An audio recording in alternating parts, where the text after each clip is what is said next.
یہ قصہ ہے ایک ایسی قوم کا جسے اللہ تعالیٰ نے دنیا کی ہر نعمت سے نوازا۔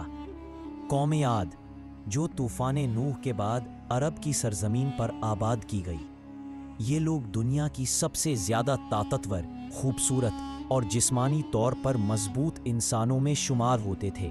ان کے شہر، ان کی تہذیب، ان کے محل، سب کچھ بے مثال تھا۔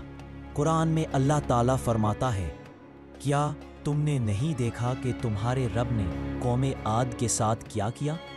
وہ قوم ارم، ستونوں والے شہر کی، جس جیسا کوئی دنیا میں پیدا نہیں کیا گیا۔ قوم عاد کا بادشاہ تھا شداد، جس نے زمین پر جنت بنانے کا دعویٰ کیا۔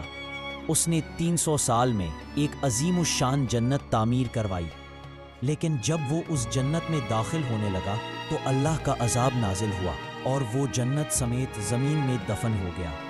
ایسا انجام کہ آج بھی وہ علاقہ ریگزار خالی کہلاتا ہے، ایک ویران صحرا جو اللہ کے عذاب کی خاموش گواہی دیتا ہے۔ اللہ تعالیٰ نے اس نافرمان قوم کی ہدایت کے لیے حضرت ہود علیہ السلام کو نبی بنا کر بھیجا۔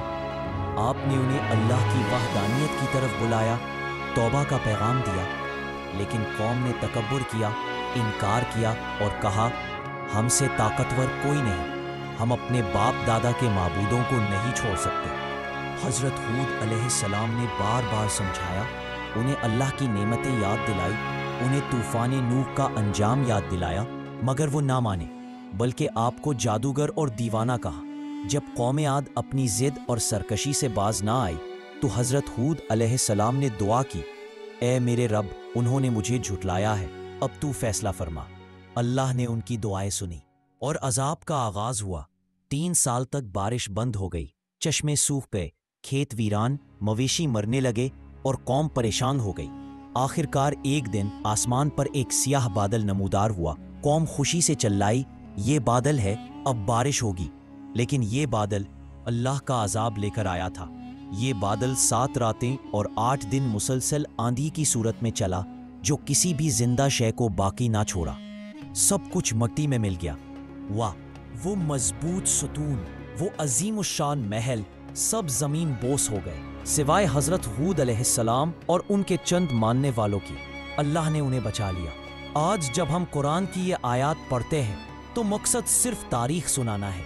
یہ سبق کہ تکبر، نافرمانی اور غرور، چاہے فرد کرے یا قوم، انجام تباہی ہے۔ آئیے ہم سب اللہ سے توبہ کریں، استغفار کریں اور دعا کریں، اے اللہ، ہمیں نیکی کی راہ پر چلا، ہمارے دلوں کو ہدایت عطا فرما اور ہمیں ان لوگوں میں شامل کر جو پسندیدہ بندے ہیں۔ آمین۔